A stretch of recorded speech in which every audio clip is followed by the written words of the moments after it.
Valët e Ungjillit përcjellin tek ju Prekja e Zotit. një program i përjavshëm nga Dr. Charles Stanley.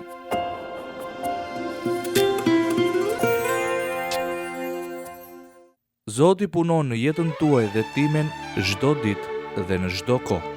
Nëse i përgjigjemi me besim, shumë gjëra të mira do të vijnë në rrugën tonë.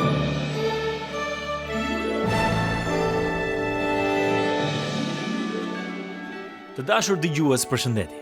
Takohemi sot sërish në emisionin Prekja e Zotit, një mësim biblik nga Dr. Charles Stanley.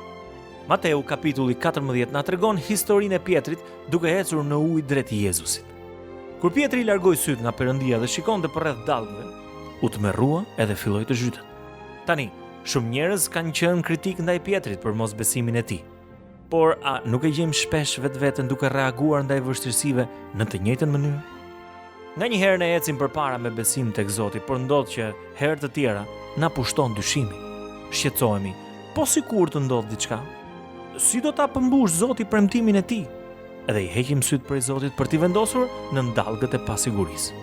Sot Dr. Stanley do të shpjegojë çfarë mund të presim ne në jetën tonë ndërsa studiojmë besimin që lëkundet. Ju urojmë të gjithëve dëgjim të këndshëm të programit tonë.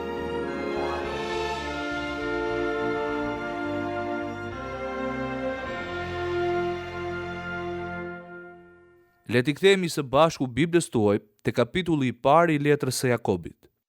Për të gjithë ju që na keni ndjekur në programin e herës së kaluar, besoj se ju kujtohet se këtu Jakobi na tregon për vështirësitë që po kalonte, vuajtjet dhe persekutimet. Pasi na ka prezantuar në vargun e parë, në vargun e dytë thot: Konsiderojeni një gëzim të madh, o vëllezërit e mi, kur përballeni me sprova nga më të ndryshmet, duke e ditur se sprova e besimit tuaj sjell qëndrueshmëri. Dhe qëndrueshmëria të kryej në ju një vepër të përsosur, që ju të jeni të përsosur dhe të plot pas një tëmet. Por në qoftë se ndonjëri nga ju i mungon urtia, le të kërkojë nga Perëndia, që u jep të gjithëve pa kursim, pa qortuar, dhe atij do t'i jepet. Por le ta kërkojë me besim, pa dyshuar, sepse ai që dyshon i ngjan valës së detit, të cilën e ngre dhe përplas sera. Dhe ky njeri të mos pandese do të marrë diçka nga Zoti, sepse është një njeri me dy mendje, i paqëndrueshëm në gjithë rrugët e veta. Tani dua që të njiheni me përmbajtjen e asaj që thot Jakobi këtu, para se të vim tek çështja e besimit që lëkundet, sepse janë të lidhura së bashku. Ja se çfarë po thot ai këtu. Ja se si i inkurajon ai miqtë e tij që i flisnin për sprovat dhe vështirësitë që po kalonin. Në vargun 2 thot: Konsiderojeni një gëzim të madh, o vëllezërit e mi, kur përballeni me sprova nga më të ndryshmet. Kjo nuk ka kurfar kuptimin në të gjitha rastet. Pse duhet ta gjej lumturim prej dhimbjeve, plagëve apo gjërave që nuk mund t'i ndryshoj në jetën time? Dhe kështu në vargun e 3 ai thot: duke e ditur se sprova e besimit tuaj sjell qëndrueshmëri. Ai thot: ja se çfarë dua të bëj. Unë dua që ju të ndjeheni të kënaqur, ta cilësoni kënaqësi momentin kur vjeni përballë këtyre sprovave, vështirësive dhe joshjeve. Disa përkthime të Biblës përdorin fjalën joshje. Një fjalë shumë e mirë është sprovat, sepse kjo fjalë nënkupton ato periudha testimi që sjellin diçka në fund, që ju dhe unë të mund të vim përmes tyre më të fortë në besimin dhe me një zemër më të pastër. Këto janë dy rezultatet përfundimtare që Zoti ka gjithnjë në mendje kur na lejon të shkojmë përgjatë vështirësive dhe vuajtjeve. Arsyeja është pastrimi i zemrave tona dhe forcimi i besimit ton. Prandaj thot: kur shkoni përmes këtyre gjërave, do të bëheni më të qëndrueshëm. Qëndrueshmëria në terminologjinë tonë është aftësia për të qenë i palëkundur. E çfarë kërkohet? Kërkohet besim. Dhe ky lloj besimi do të testohet, sepse të gjithë ne do të përballemi me këto lloj situatash në jetë, ku duhet të mësojmë të qëndrojmë, të mos tërhiqemi, të ecim përmes një grope dhe të qëndrojmë atje derisa Zoti të shikojë një përmbushje të detyrës për të na çliruar prandej. Ndaj ai thot, merre si një kënaqësi. Tani, çfarë do të marr si kënaqësi? Që po eci përmes provave, testeve, problemeve, vuajtjeve dhe dhimbjeve? Jo. Unë duhet marr kënaqësi nga fakti se si rezultati i kësaj do të forcohem në besim dhe do të bëhem i qëndrueshëm. Do të mësoj të eci përmes besimit. Zemra ime do të pastrohet dhe besimi im do të forcohet.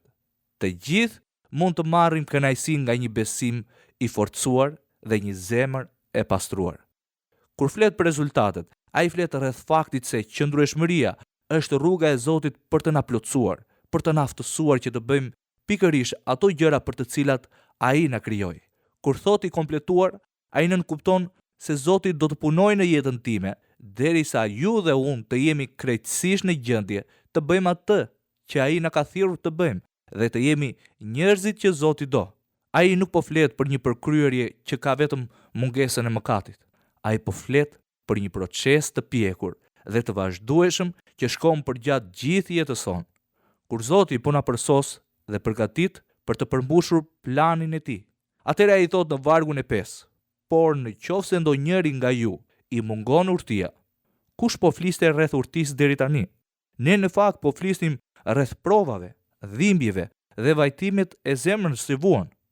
Ai thot, por në qoftë se ndonjëri nga ju i mungon urtia, le të kërkojë nga Perëndia që u jep të gjithëve pa kursim, pa qortuar, dhe atij do t'i jepet. Po pse na solli në vëmendje urtësinë? Sepse kërkohet urtësi përtej urtisë njerëzore, të përballosh vështirësitë, vuajtjet dhe sprovat në jetë, të përballosh persekutimet dhe keqkuptimet. Kërkohet urtësi përtej asaj që kemi. Kërkohet një urtësi e perëndishme.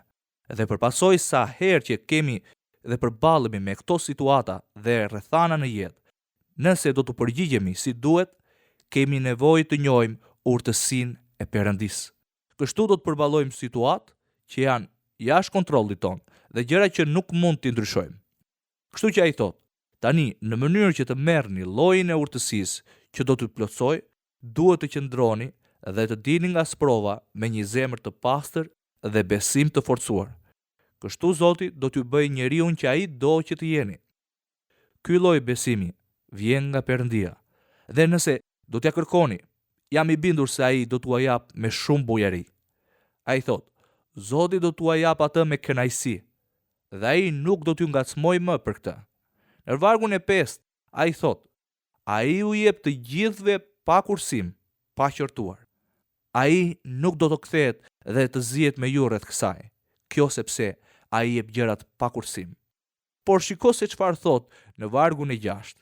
Por le ta kërkojmë me besim, pa dyshuar, sepse ai që dyshon i ngjan valës së detit të cilën e ngrë dhe e përplas era.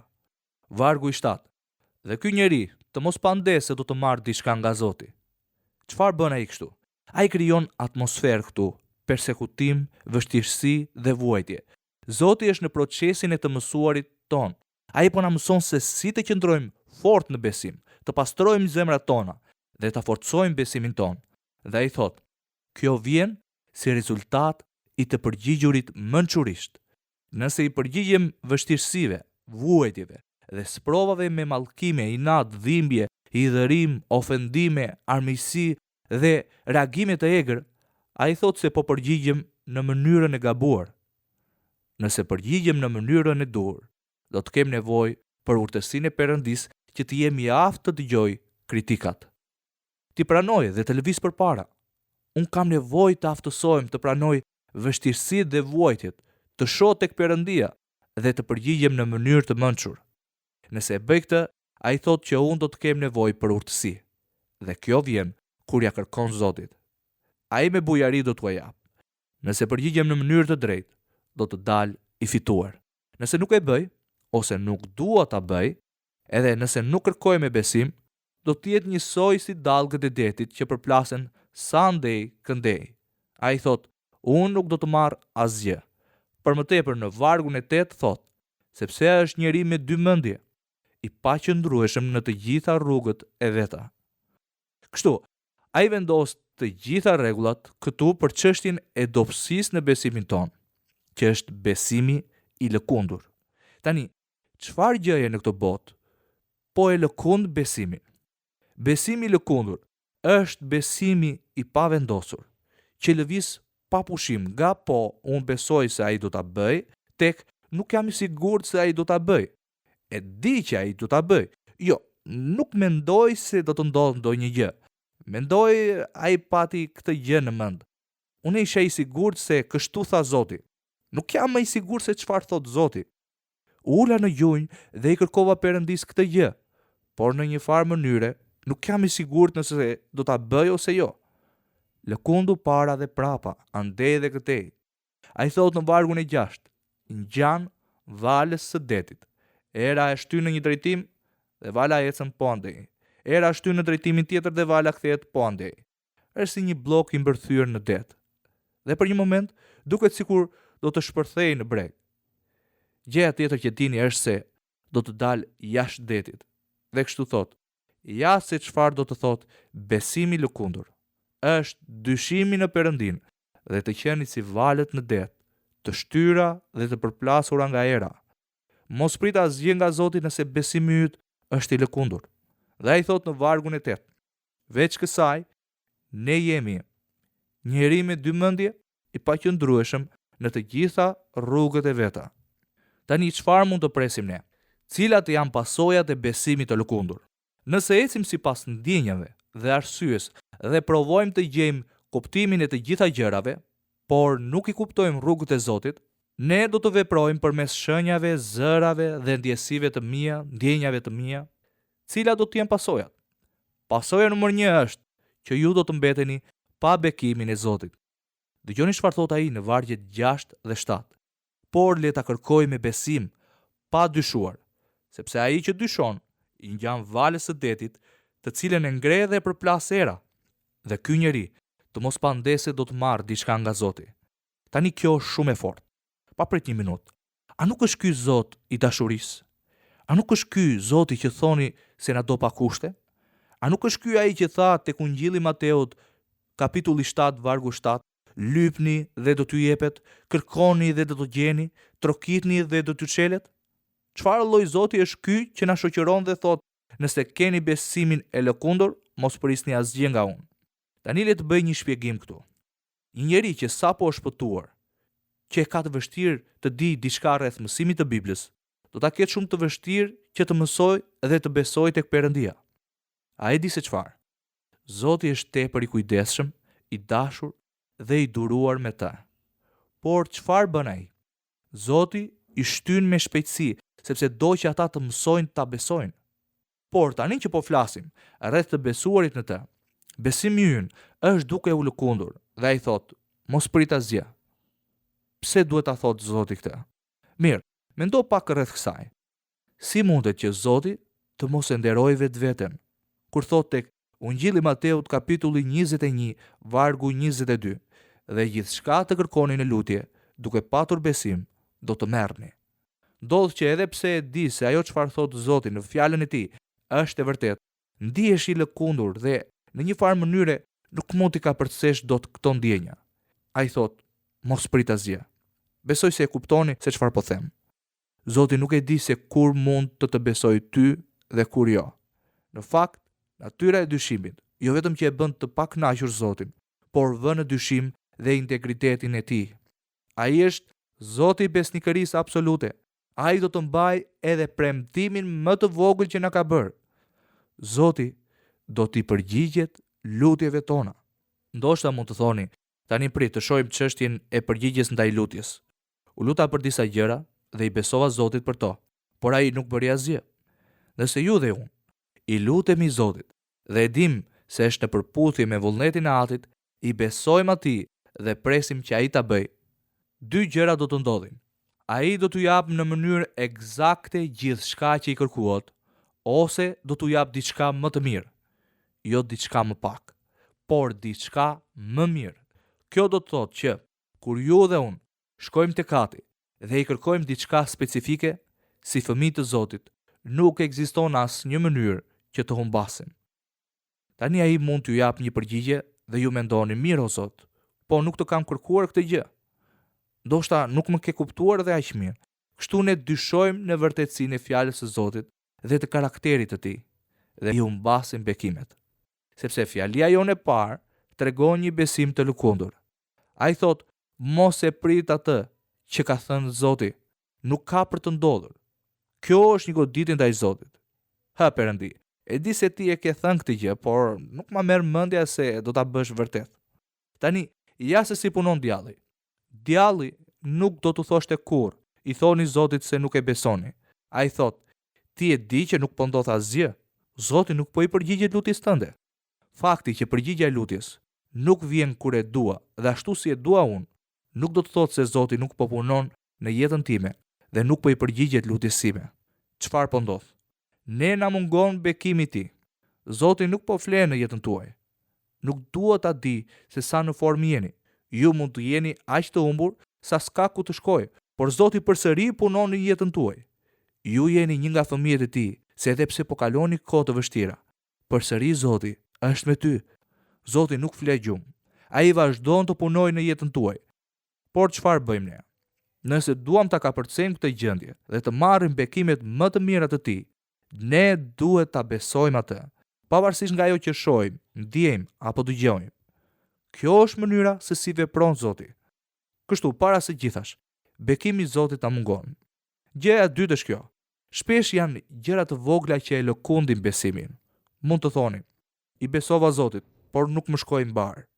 Nëse do t'i kishi besuar Zotit vërtet atij, do të kishte funksionuar patjetër. Vetëm duke folur me të dhe duke i treguar për gjërat që keni nevojë, nuk mjafton.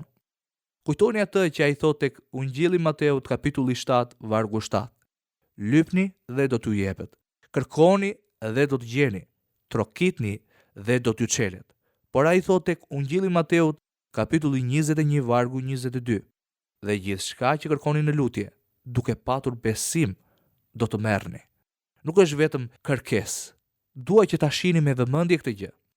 Besimi nuk është ndjenjë. Besimi është një akt vendimtar i mendjes sime, dëshirës sime dhe shpirtit tim. Zot, unë po të besoj. Unë po pres. Po pres që ti përgjigjesh lutjes time. Zgjohem duke kërkuar atë. Ngrihem në mëngjes duke pritur që Zoti të jetë duke punuar, duke kërkuar një shenjë që më tregon se Zoti po punon. Fakti që nuk e shihni nuk do të thotë as pak se ai nuk po punon. Tani, ja dhe diçka e fundit, që mendoj se është një pasojë.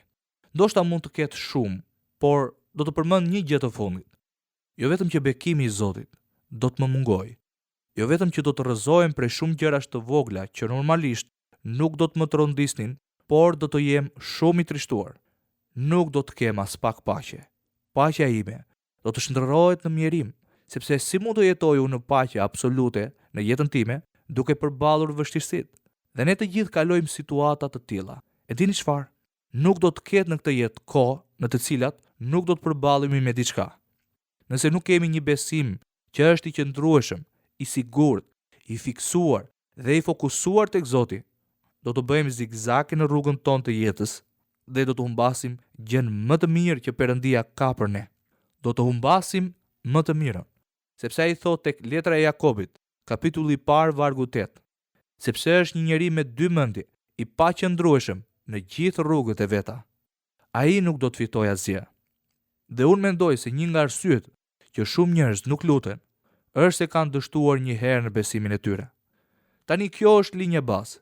Shikoni, ju po i kërkoni Perëndis diçka dhe po mendoni, ndoshta ai do ta bëj, ndoshta jo. Mendoj se do ta bëj, por nuk jam i sigurt. Ju duhet të merrni një vendim. Duhet të vendosësh të besosh se Zoti do ta bëjë atë që ka thënë. Duhet të zgjedhësh të besosh se Zoti është besnik. Duhet të refuzosh të vësh në dyshim Perëndin dhe fjalën e tij. Tani dëgjoni me kujdes. Unë refuzoj ta vë në dyshim Zotin tim. Pavarësisht nga rrethanat, unë refuzoj ta vë në dyshim Zotin tim. Mateu kapitulli 21, vargu 22 thot: Dhe gjithçka të kërkoni në lutje, duke patur besim, do të merrni. Nëse refuzoj ta vënë në dyshim Perëndin, do të thotë do ta besoj. Kështu ju merrni një vendim. Vendosni që të mos keni dyshim nga rrethanat. Merrni një vendim për të mos vënë në dyshim Perëndin, fjalën dhe karakterin e tij. Çfarë do të më ndihmojë mua ta bëj këtë? Është studimi i fjalës së tij dhe meditimi rreth premtimeve të tij. Kur unë meditoj rreth premtimeve të tij, filloj të mendoj në mënyrën e tij. Filloj ta mbush mendjen dhe shpirtin tim me gjërat që ka thënë Zoti. Ja pse nuk mjafton të vish, të ulesh dhe të dëgjosh një shërbes. Është e nevojshme të mbani shënime. Kur hapim Biblën dhe lexojmë shkrimet, për shembull tek Ungjilli Mateut kapitulli 7 vargu 7, lypni dhe do t'ju jepet, kërkoni dhe do të gjeni, trokitni dhe do t'ju çelet. E dini çfarë ndodh? Regjistrohet në mendjen dhe shpirtin tuaj dhe pastaj Zoti ka diçka me të cilën mund të punoj. Mbusheni mendjen dhe zemrën tuaj me fjalën e Perëndis. Rikujtoni premtimet e tij. Kur Satani ju godet me një nga këto gjëra dhe ju filloni të lëkundeni, kujtoni premtimet e tij dhe thoni: unë nuk do ta vë në dyshim fjalën e Zotit të gjallë. E dini çfarë ndodh? Lëkundjet tuaja para mbrapa do të hasin në ca vështirësi në fillim, por pastaj bekimet e Zotit do të fillojnë të rrjedhin në jetën tuaj. Ju duhet të merrni një vendim. Kurrë nuk do ta vë në dyshim Perëndin e gjallë, që është kontrolluesi i gjithëpushtetshëm i këtij universi, Perëndin që ka nën kontroll jetën time. Më lejoni t'ju pyes për diçka. A mendoni se ekziston ndonjë nevojë në jetën tuaj që Zoti nuk e di? Ai tha tek letra drejtuar Filipianëve, kapitulli 4, vargu 19. Dhe Perëndia im do të plotësojë të gjitha nevojat tuaja sipas pasurisë së tij në lavdi në Jezus Krishtin. Kjo do të thotë që nga ky moment e tutje ti besoj atij për çdo gjë. Nëse marr një vendim që është i mbështetur mbi fjalën e tij, i fokusuar mbi të, meditoj mbi fjalën e tij dhe pohoj vazhdimisht, unë nuk do ta vë në dyshim Perëndin e gjallë dhe zgjedh të besoj se ai është i gjithëpushtetshëm, Perëndia që do ta mbaj fjalën e tij.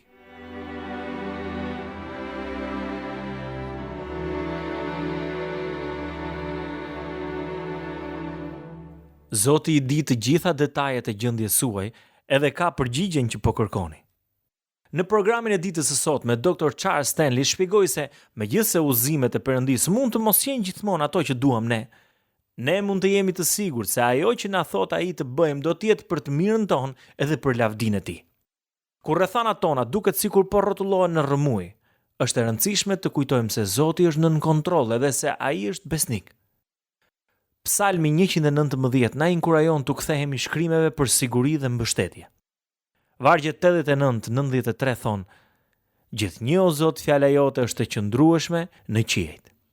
Besnikëria jote vazhdon brez pas brezi. Ti e ke vendosur tokën, edhe ajo ekziston. Qielli dhe toka ekzistojnë deri në ditën e sotme, sepse çdo gjë është në shërbimin tënd. Nëse ligji yt nuk do të kishte qenë kënaqësia ime, do të isha zhdukur në pikëllimin tim. Nuk do t'i harroj kurrë urdhërimet e tua, sepse me anë të tyre ti më ke dhënë jetën. Këtu të dashur miq kanë përfunduar edhe për ditën e sotme minutat e programit tonë. Ne ju kujtojmë që mund të na shkruani në adresën Valët e Ungjillit, kutia postare 130 Tiranë, ose me email në adresën valetëungjillit@yahoo.com. Deri herën e ardhshme, miru dëgjofshim.